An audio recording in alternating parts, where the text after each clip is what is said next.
আসসালামু আলাইকুম। সবাইকে শুভেচ্ছা জানিয়ে কুরাইশ নিউজের বিকেলের সংবাদ শুরু করছি। আমি মোসবা আলিম তিন্নি। শুরুতেই সংবাদ শিরোনাম। 40 ভাগের কম ভোট পেলে সেই আসনে ভোট বাতিল, সুপারিশ কমিশনের।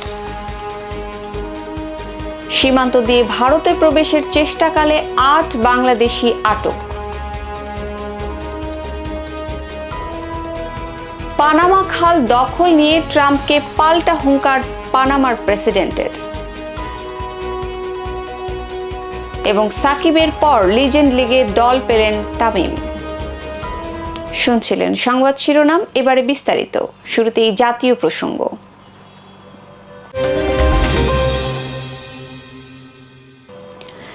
রাজধানীর বিভিন্ন এলাকায় অভিযান চালিয়ে মাদক বিক্রি ও সেবনের অভিযোগে 22 জনকে গ্রেপ্তার করেছে ঢাকা মেট্রোপলিটন পুলিশ ডিএমপি। মঙ্গলবার সকাল 6টা পর্যন্ত 24 ঘন্টায় রাজধানীর বিভিন্ন এলাকায় অভিযান চালিয়ে মাদকসহ তাদের গ্রেপ্তার করা হয়। ডিএমপি জানায়, গ্রেপ্তারের পাশাপাশি তাদের হেফাজত থেকে 20 কেজি 750 গ্রাম গাঁজা, 5369 পিস ইয়াবা, 1 লিটার 125 মিলিমিটার দেশি মদ ও 9 পিস ট্যাপেন্টাডল জব্দ করা হয়। গ্রেপ্তারকৃত ব্যক্তিদের বিরুদ্ধে সংশ্লিষ্ট থানায় মাদকদ্রব্য নিয়ন্ত্রণ আইনে 16টি মামলা করা হয়েছে বলেও জানায় ডিএমপি। 40 ভাগের কম ভোট পেলে সেই আসনে ভোট বাতিল, এমন সুপারিশ করা হয়েছে বলে জানালেন নির্বাচন ব্যবস্থা সংস্কারের কমিশনের প্রধান বদিউল আলম মজুমদার। মঙ্গলবার রাজধানীর আগারগাঁওয়ের নির্বাচন কমিশন ভবনে সাংবাদিকদের এই কথা বলেন তিনি। পাশাপাশি গুম, খুন ও মানবতা বিরোধী অপরাধে জড়িতরা নির্বাচনে প্রার্থী হতে পারবে না বলেও সুপারিশ করা হয়েছে বলে জানান বদিউল আলম মজুমদার। তিনি এই সময় বলেন, কোনো অসৎ উদ্দেশ্যে নয়, নির্বাচনী অঙ্গনে দুর্নীতিমুক্ত করতেই নির্বাচন ব্যবস্থায় সংস্কার প্রস্তাব করা হয়েছে।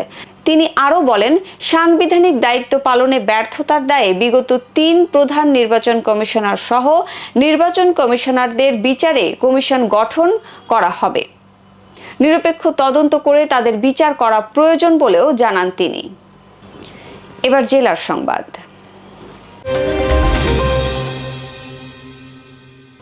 পঞ্চগড়ের বোদা উপজেলার বড়শশী কাজীপাড়া সীমান্ত দিয়ে ভারতে অনুপ্রবেশ করার চেষ্টাকালে 8 বাংলাদেশিকে আটক করেছে বিজিবি। গোপন সংবাদের ভিত্তিতে অভিযান চালিয়ে তাদের আটক করে বড়শশী বিওপি ক্যাম্পের সদস্যরা।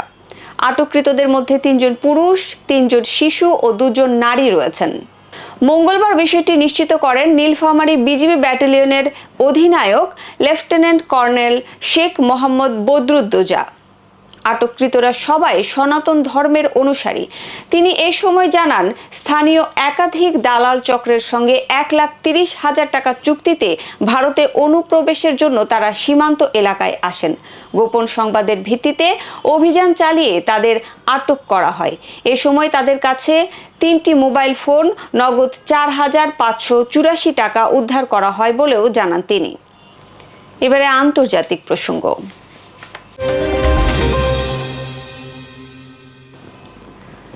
অভিষেক বক্তব্যে পানামা খাল দখলের ডাক দেওয়ার পর ডোনাল্ড ট্রাম্পকে পাল্টা হুঙ্কার দিলেন পানামার প্রেসিডেন্ট হোসে রাউল মুলিনো। তিনি বলেন, পানামা খাল পানামার হাতেই আছে এবং পানামার হাতেই থাকবে। মঙ্গলবার ব্রিটিশ সংবাদ মাধ্যম বিবিসি এক প্রতিবেদনে এই তথ্য জানায়। সংবাদ মাধ্যমটি বলেছে, পানামার প্রেসিডেন্ট ডোনাল্ড ট্রাম্পের পানামা খাল ফিরিয়ে নেয়ার পরিকল্পনা প্রত্যাখ্যান করেছে। অভিষেক ভাষণে ট্রাম্প দাবি করেন, পানামা নিরপেক্ষ থাকার প্রতিশ্রুতি ভঙ্গ করেছে। তিনি বলেন, চীনকে পানামা খাল দেয়া হয়নি, দেয়া হয়েছিল পানামাকে, কিন্তু এখন তা আমেরিকা আবার ফেরত নেবে। ডোনাল্ড ট্রাম্পের এই বক্তব্যের জবাবে প্রেসিডেন্ট হোসে রাউল মুলিনো বলেন, বিশ্বে এমন কোনো দেশ নেই যারা পানামার কর্তৃত্ব হস্তক্ষেপ করতে পারে। জানাবো খেলার খবর।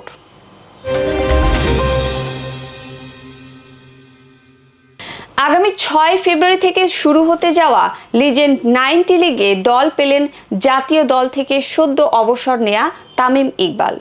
দেশসেরা এই ওপেনারকে দলে ভিড়িয়েছে বিগ বয়েজ স্কোয়াড, যেখানে আগেই দল পেয়েছেন সাকিব আল হাসান।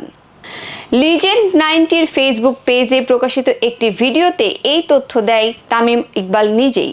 তিনি এ সময় বলেন, 6 থেকে 8 ফেব্রুয়ারি পর্যন্ত তাকে অন্যান্য ক্রিকেট লিজেন্ডদের খেলা সরাসরি দেখতে রায়পুরে চোখ রাখতে হবে। বিষয়টি লিজেন্ডারি হতে যাচ্ছে বলেও জানান তিনি। লিজেন্ড লিগে তামিমের দলে আছেন Chris Gayle, Tillakaratne Dilshan, Herschelle Gibbs, Abdur Razzak, Upul Tharanga, Matt Prior, Varun অ্যারনের মতো তারকারা। সংবাদ শেষ করব বিনোদন অঙ্গনের খবর দিয়ে।